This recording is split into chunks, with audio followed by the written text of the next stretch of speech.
London, 1848.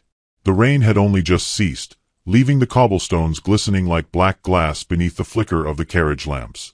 Grosvenor Square hummed with opulence, horses stamping, silk skirts rustling, and 1,000 chandeliers blazing through the tall arched windows of the Marchioness of Halbury's grand ballroom. Inside, beneath those lights, the air shimmered with perfume and expectation. Tonight was meant to be her return, the widow's reluctant reintroduction to polite society after 2 long years of mourning. She arrived quietly, in a modest dove-gray gown trimmed with lilac satin, elegant, but not extravagant, as befitted one whose grief had left her marked. Her gloves were plain, her jewels few, save for a small pearl brooch once belonging to her late husband. She had practiced every breath of composure before the mirror, telling herself that the worst was over. Society, she hoped, might have forgotten her. But society never forgets, it only waits for a new scandal to replace the old. As she entered, the chatter seemed to fade for half a second, the way a drawing-room falls silent when something improper has occurred.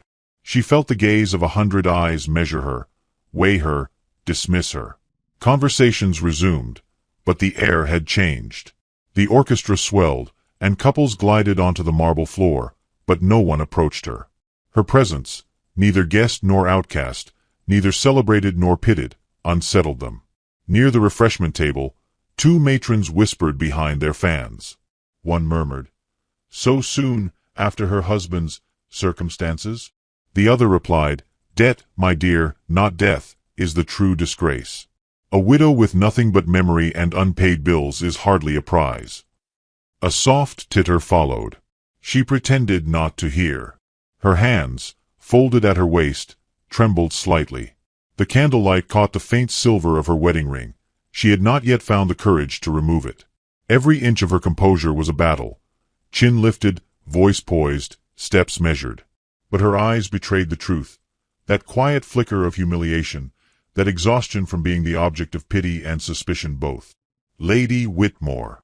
The voice came from her left, smooth, deliberate, touched by irony. She turned.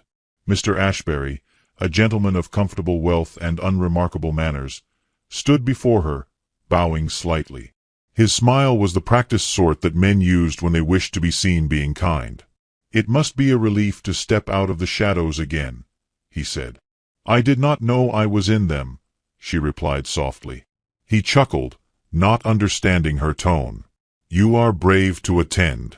Many in your position might have chosen to remain discreet."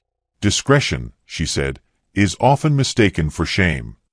A flash of something crossed his face. Irritation, perhaps. He nodded curtly, muttered an apology, and moved on. She watched him go, her stomach tight with regret. Even her honesty had become a weapon against her. As the next dance began, a young debutante brushed past her, all white lace and nervous laughter, her partner boasting of his recent inheritance. "A widow, my dear," he whispered too loudly, "is like a second-hand book, read through and full of old ink." The girl giggled behind her fan. The words struck her like a slap. She turned away, pretending to admire the orchestra, but her reflection in the mirrored wall caught her breath. Pale, composed, untouchable. A ghost among the living. And then came the remark that sealed the night. It was not shouted, merely spoken with careless cruelty, a murmur from a cluster of young officers near the punch table. "No one marries a widow, sir," one said with a smirk. "They've already lost their family once. Why risk losing it again?" The laughter that followed was not loud, but it carried. Heads turned. Fans fluttered. The sting of silence that followed was worse than mockery. She felt the blood drain from her face, her heart hammering against her ribs. Her vision blurred. The chandeliers above her swayed in cruel brilliance. Still, she stood. She did not flee. She drew one quiet, steadying breath, folded her hands more tightly, and looked toward the far end of the ballroom, anywhere but at them. And there, among the sea of faces, she saw him. The Duke of Everley. He was not dancing, nor smiling, nor speaking. He stood near the marble column, half-shadowed by candlelight, his dark coat buttoned to the throat. A tall man, broad-shouldered, the kind who carried both presence and solitude like second skin. His reputation had preceded him, the soldier who returned from the Crimea with medals and scars both invisible and deep. A man known for rejecting the frivolities of London life. Their eyes met. Just a flicker, nothing more. But in that brief meeting, she felt something she hadn't in years. Not pity, not curiosity, but recognition. The look of someone who understood what it meant to stand alone in a room that wished you gone. He moved toward her then, slowly, through the crowd that parted instinctively. The orchestra faltered as whispers rose. When he reached her, he bowed, not with the forced gallantry of fashion, but with a quiet dignity that made every head turn. "Madam," he said, his voice low but carrying, "may I have this dance?" The murmurs began at once. Someone gasped audibly. The musicians hesitated, uncertain if they dared continue. She stared at him, uncertain if she had heard correctly. "My lord," she whispered, "you must not." But he extended his hand. His expression was steady, unreadable, except for the faintest curve of his mouth. Not quite a smile, but something close to defiance. "Then tonight, madam," he said softly, "I dance with disgrace itself." The words hung in the air like a thunderclap. Every conversation stilled. Every fan froze mid-flutter. The widow, the duke, the ballroom, the entire tableau became a single, breathless moment in time. Her hand trembled as she placed it in his. His touch was firm, grounding. The orchestra, sensing its cue, began again, the low hum of cellos, the whisper of violins. They moved together into the waltz, his steps measured, hers cautious, their gazes locked like two exiles meeting on foreign soil. The scandal of it was immediate. Faces turned, whispers rippled, envy mingled with outrage. But the Duke did not waver. He guided her across the floor as if she were the only person in existence. And she found herself breathing again. For the first time in years, she felt seen. Not as a fallen name or a cautionary tale, but as a woman still capable of grace. When the waltz ended, he bowed once more, murmured, "You dance beautifully, even under fire," and turned away before she could speak. The crowd parted to let him pass. The music resumed, louder now, desperate to drown the tension he'd left behind. She stood there, heart still racing, watching his retreating form disappear into the sea of black coats and jeweled gowns. And though the whispers began anew, sharper, crueler, eager to twist what they'd seen, she no longer cared. For somewhere deep within the humiliated silence of her heart, a single ember stirred. It was not love, not yet. But it was the first warmth she had felt in years. And society, though it did not yet know it, had just witnessed the beginning of its own undoing. Scandal, it seemed, was the one flower that bloomed without invitation in every London season. Barely a week had passed since the Duke's audacious waltz, and already his name was being whispered in drawing-rooms, scribbled in gossip columns, and murmured beneath parasols. The ink had scarcely dried on the caricature that appeared in the morning paper, "The Duke and the Widow, Charity or Temptation?" before the city's tongues were aflame. Every matron swore she had seen his eyes linger too long upon her. Every gentleman hinted at moral decline disguised as chivalry. For her part, the widow retreated into silence. She kept to her small townhouse on Bedford Square, curtains drawn, avoiding every knock at the door.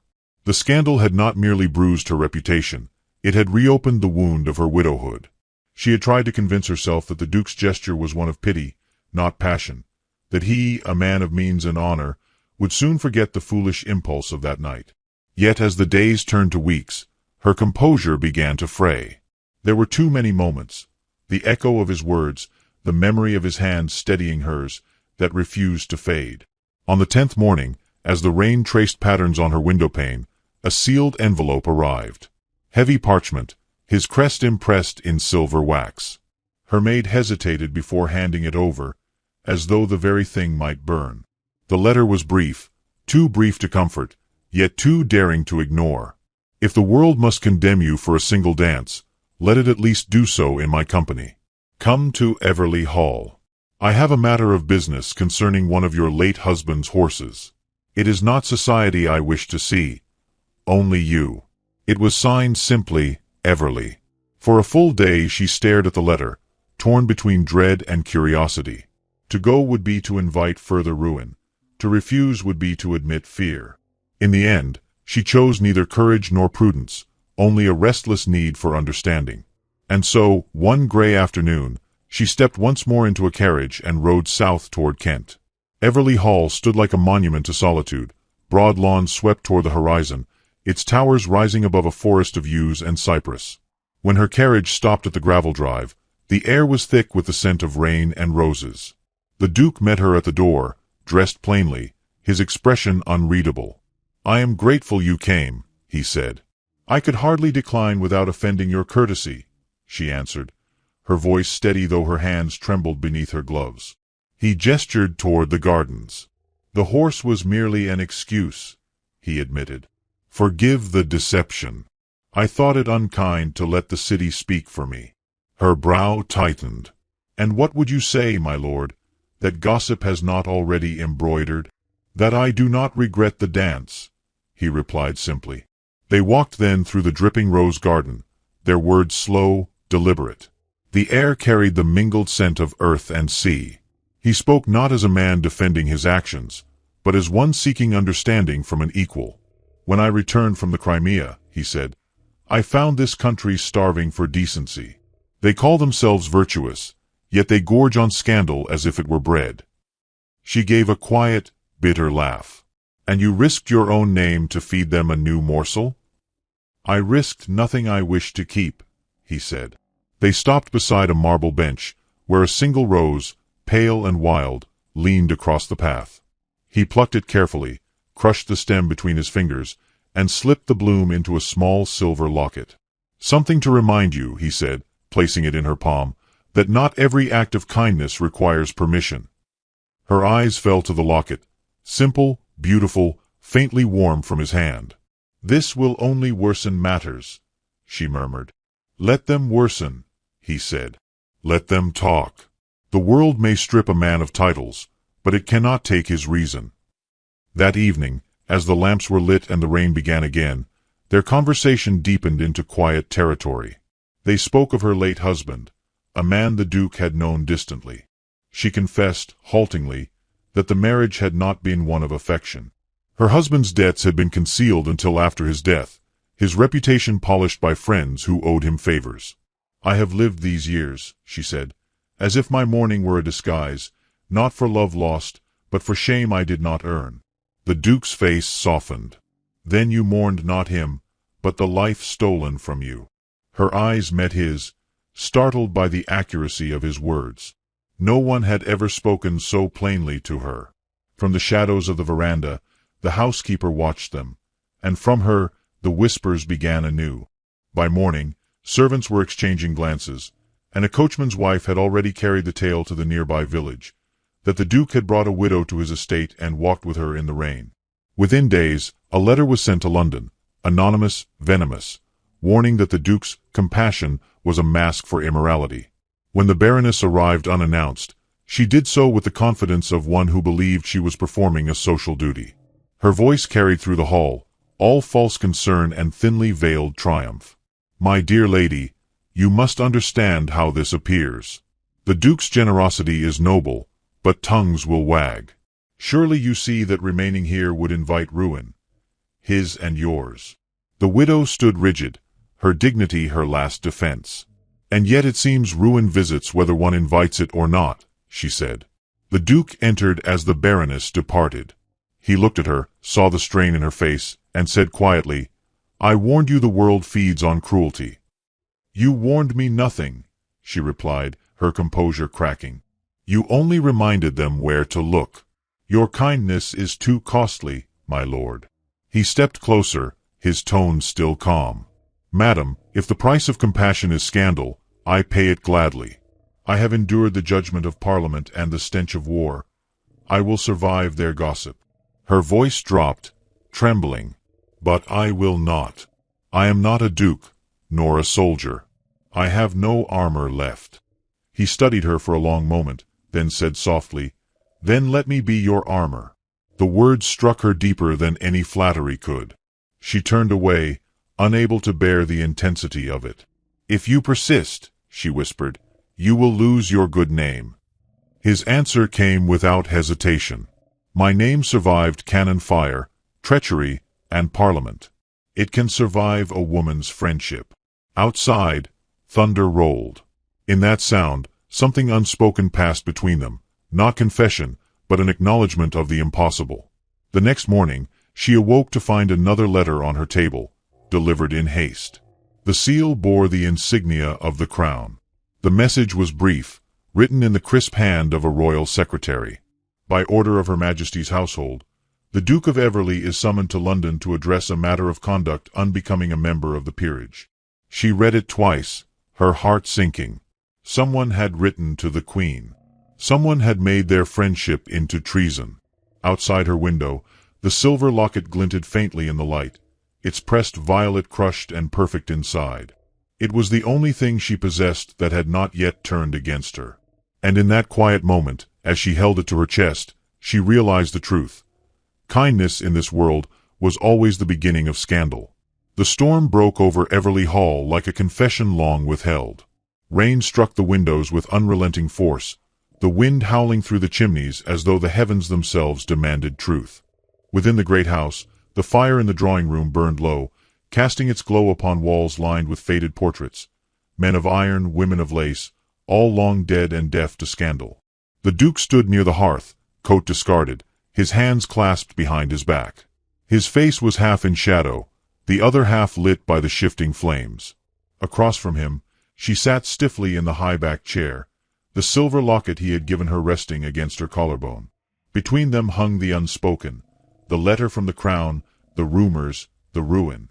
"I will go to London at first light," he said finally, breaking the silence. "It seems the Queen's court wishes to test the patience I have left." She looked up, her voice low but steady. "It is not patience they mean to test, my lord. It is your honor. And I fear I have already cost you too much of it."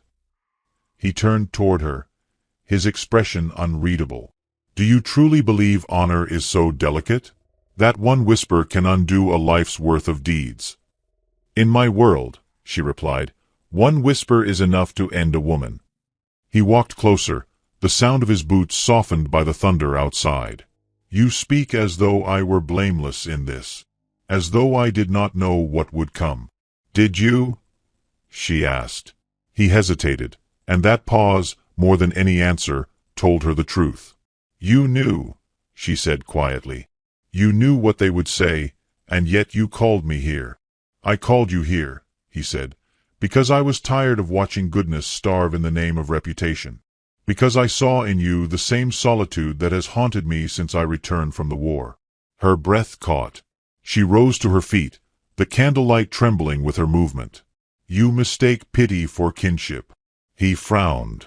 "Is that what you think this is?" "It must be," she said. "For if it is not, then it is something far worse." The rain roared against the windows. He took another step toward her, until the space between them was little more than breath. "Then let us be honest for once. What is it that you fear, their judgment or your own heart?" Her composure faltered. "I fear what comes of forgetting where I stand. I am no one's equal, my lord. I am a widow with a tarnished name and nothing to offer but disgrace." He reached for the locket at her throat, not to claim it, but to touch it gently, reverently, as though it were sacred. "You carry shame as though it were a crown," he murmured. "But the world has lied to you. There is no sin in surviving." She stepped back, her hands trembling. "You do not understand what survival costs a woman. It costs her gentleness, her trust, even her belief in kindness. I have spent 2 years learning to need nothing." "And has it brought you peace?" The question struck her like lightning. Her lips parted, but no answer came. He moved past her then, pacing before the window. "I have seen men die in filth, begging for mercy that never came. I have seen children starve because Parliament was too proud to act. I tell you this not to horrify you, but to remind you, reputation is a fragile god. It saves no one." Her voice softened. "And yet you defend mine." He turned, his eyes meeting hers. "Because I know what it means to live unseen." For a long moment, neither spoke. The storm outside softened, the thunder receding into the hills. In that lull, something in her resolve gave way, a small, quiet surrender. "You think me good," she said finally. "You think my heart unspoiled because I suffer in silence. But you do not know the truth." He said nothing, only waited. "My husband," she began, her words slow and heavy, "was no hero. He left debts, yes, but worse than that, he left ruin. I covered for him, lied for him, bore his name as though it were my shield. But it was my prison. I mourned him because I was expected to, not because I loved him. And now I am punished still for not loving enough." He listened without interruption, his face grave. When she finished, he crossed the distance between them and stood so near she could feel the warmth of him. "You are punished," he said softly, "because this world cannot bear a woman who refuses to be broken by it." Her eyes glistened. "Do you not see? You make it sound noble, but it is not. It is loneliness dressed in pride." "Then let me share the loneliness," he said. The words hung in the air, dangerous, tender, irrevocable. She stared at him, her breath uneven. "Do not speak so," she whispered. "You do not know what you offer." "I know," he said. "And still, I offer it." She turned away, pressing her palms against the mantel. "You would destroy yourself for a woman society has already forgotten." "Then let society forget me as well." The simplicity of it silenced her. She felt his presence behind her, not touching, not intruding, but steady as the firelight. For the first time, she did not feel pitied. She felt seen. The storm began to fade. Rain softened to mist. The silence between them was not empty but full, charged with what neither dared to name. At last she said, almost to herself, "You make it sound easy to cast off the world."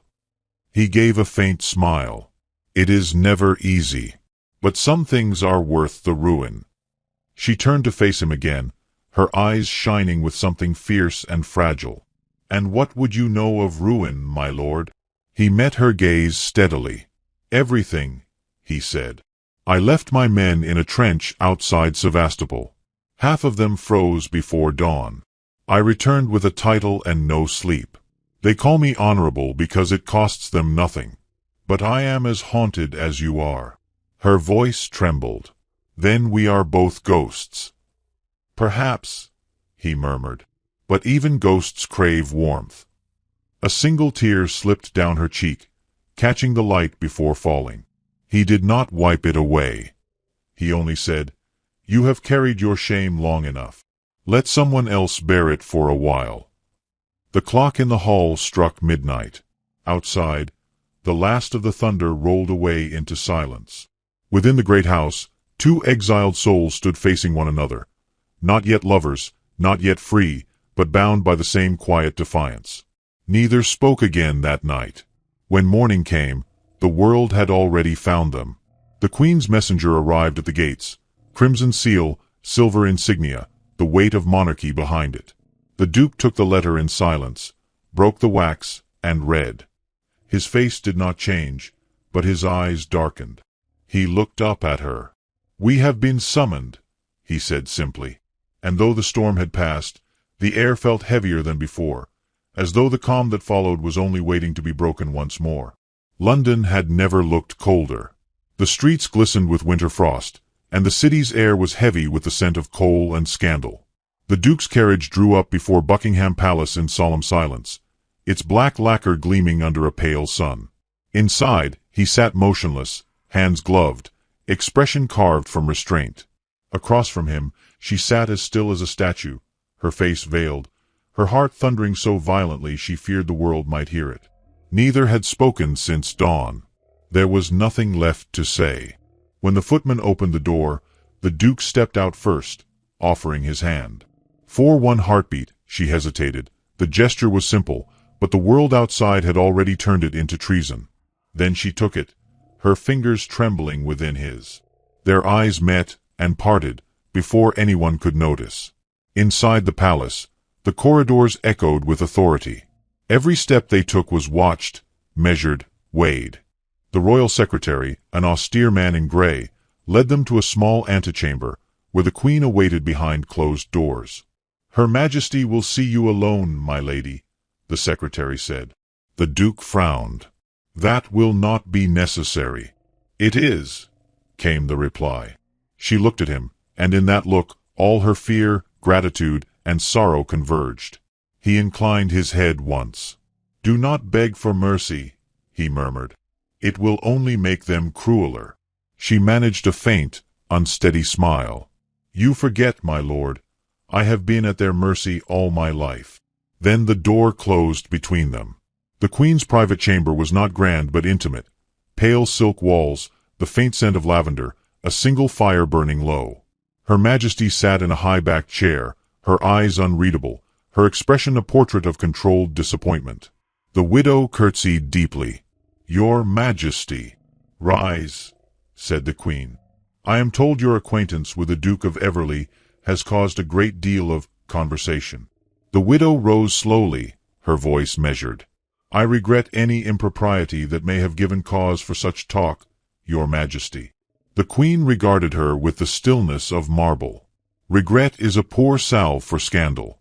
You understand that the Duke is one of my most trusted men, a veteran, a peer, a representative of this nation's dignity. Yet his name is now entangled with yours in every paper from London to Edinburgh." "Yes, your Majesty," she whispered. "You are a widow," the queen continued, "and you have suffered.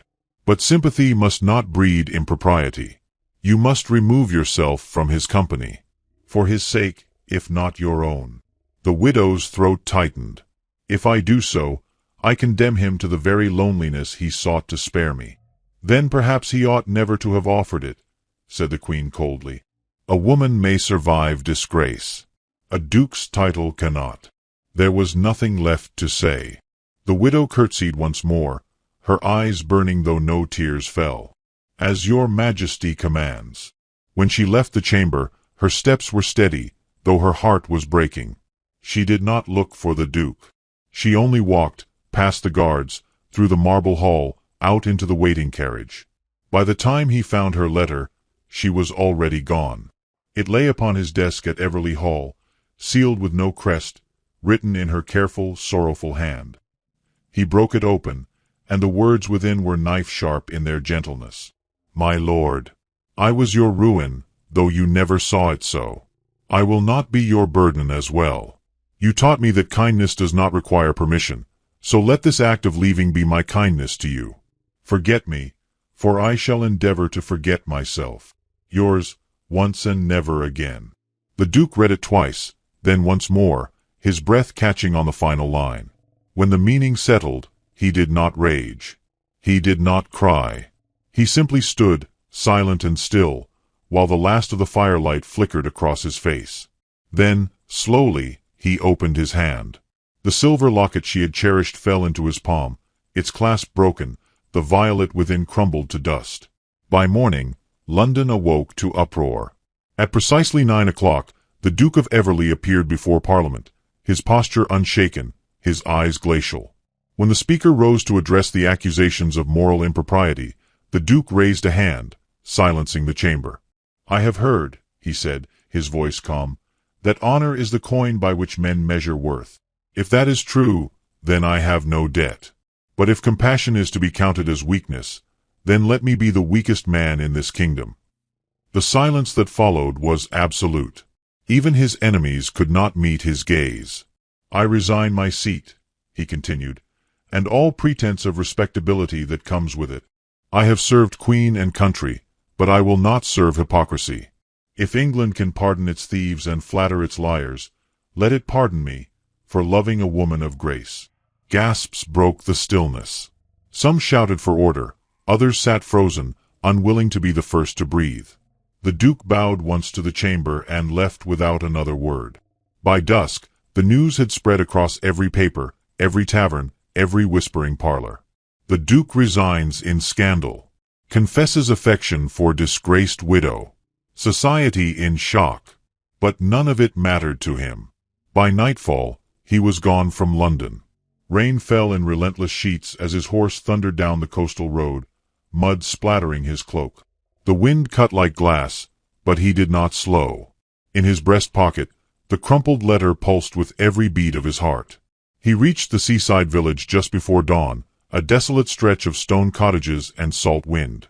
The sea was violent, gray with morning mist. He found her easily. There was nowhere else she could have gone.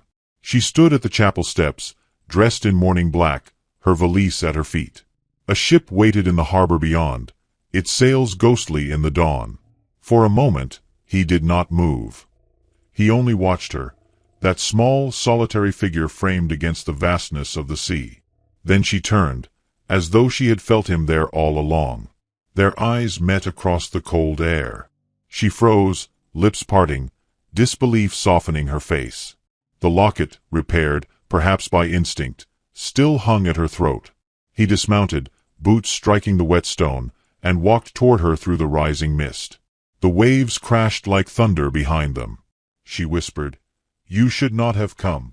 And he, breathless and resolute, answered, "Then let it be known, madam, I have never done what I should." The world seemed to still around them. In that suspended moment, ruin did not matter, nor rank, nor reputation. Only the truth remained, raw, fragile, unyielding. And for the first time, the widow of London did not feel alone. The sea lay before them, vast, silver, and trembling beneath the early light of dawn. The chapel stood behind, its bell silent, its door half open to the salt wind. Between the two, they faced one another as though the world had drawn its final breath and waited. "You should not have come," she said again, her voice breaking on the edge of disbelief. The hem of her gown was damp from the spray, her gloved hands clutching the handle of her valise as if it were the last barrier between them. The Duke took one step closer, then another. The morning mist curled around his coat, his hair soaked from rain. His eyes, dark beneath the brim of his hat, held no hesitation. "You told me once that no one marries a widow," he said quietly. "Then allow me to be no one." The words cut through the air like truth disguised as poetry. Her lips parted, but no sound emerged. Around them, the sea surged against the rocks, the tide climbing higher, impatient as though it, too, demanded her answer. She shook her head slowly. "You do not understand what you ask. If you stay, you abandon everything. Your name, your house, your place in the world. You would lose all for a woman who has already lost too much." He smiled faintly, the kind of smile born not of arrogance but of surrender. "I have spent years surrounded by titles and marble, and none of it has ever felt like mine. But you are the first thing that feels real." The wind whipped between them, carrying the scent of salt and loss. Her resolve faltered. "You think this is noble," she whispered. "You think ruin is romantic. But when the silence comes, when they all turn their backs, what then? You will tire of it, of me." "I have tired of everything but you," he said simply. For a moment, the world stilled. The waves, the wind, even the gulls circling above seemed to hold their breath. Then she turned away, her shoulders trembling. "You should go back," she said, barely audible. "You owe your country more than this." "I owe my soul to no one," he answered. "Least of all to those who mistake cruelty for virtue." She closed her eyes. "And if I say no?" He hesitated, then stepped closer until she could feel his breath against her temple. "Then I will leave," he said softly. "But you must look me in the eye when you do." Her breath caught. Slowly, she turned. Their faces were inches apart now, the line between defiance and longing drawn so thin it could no longer hold. "I cannot," she whispered. "Then do not," he murmured. Something in her broke. The valise slipped from her hand, falling open on the stone, letters, a shawl, a small portrait tumbling out like the remnants of a life she no longer wanted. She raised her hands to her face, and in that instant, he took them gently, lowering them. "No more hiding," he said. "Not from them. Not from me." Tears welled in her eyes, unguarded, pure. "You will regret this." "I have regretted only silence," he said. And then he kissed her, not with the heat of impulse but with the aching certainty of two souls who had fought too long against the inevitable. The world did not fade. It sharpened. The sea roared louder, the chapel bell shuddered once in the wind, and somewhere beyond, the ship's whistle called, a reminder of the life she had meant to flee to, now left behind. When they broke apart, she was trembling. "What have we done?" "What was always meant," he replied. She looked toward the ship. The sailors were lowering the gangplank, shouting against the wind. A final chance, one she knew she would not take. He followed her gaze. "If you wish to go," he said, "I will not stop you. And if I stay—" He drew a breath, his voice steady. "Then we build something that is ours, not theirs. Even if the world calls it folly." Her eyes filled again, but this time with something stronger than sorrow. "You mean to defy them all?" "I mean to live honestly," he said, "even if honesty ruins me." The tide surged higher, washing over the stones around their feet. She laughed softly through her tears, a sound half joy, half disbelief. "Then perhaps ruin is where we begin." He took her hand, his fingers cold but unyielding. "There is a priest inside," he said. "He will not refuse us." She stared at him, stunned. "Now, here." "Why not?" he said, a quiet fierceness in his tone. "Let the sea be our witness, and let the world find out when it's too late to undo it." For a long, fragile moment, she did not move. Then she nodded once. The chapel door creaked as they entered, the candlelight flickering over worn pews and a single wooden cross. The priest, a weathered man with kind eyes, rose in silent understanding. There were no guests, no music, no pomp. Only two souls and the echo of the ocean beyond. Their vows were whispered, their voices trembling but certain. When the priest spoke the final words, "What God has joined, let no man put asunder," the wind outside seemed to rise in affirmation. They left the chapel hand in hand. The storm had passed, leaving the sea calm and pale as glass. The morning sun broke through the clouds, touching the horizon with gold. She turned to him, her voice barely a breath. "Will it ever end, the gossip, the scorn?" He looked toward the sea. "The world will always talk, but let it speak of something worth remembering." They walked along the cliffs as the waves whispered below, their silhouettes outlined against the new light. The locket at her throat caught the sun, its silver gleaming once more. The violet within, though long pressed and dry, still held its color. Years would pass, and London would forget. New scandals would bloom, new widows would be whispered about. But in a quiet manor by the sea, roses would grow wild against the stone, and laughter, soft, rare, and real, would fill the air. For she was no longer a widow, and he no longer a duke. They were simply two people who had chosen love over permission. And though history would not record their names, the sea remembered. It whispered their story in every tide, of a woman who defied shame, and a man who called ruin his salvation. And somewhere, in that endless hush between waves and wind, the world itself seemed to bow in silence, as though even it had learned the meaning of mercy.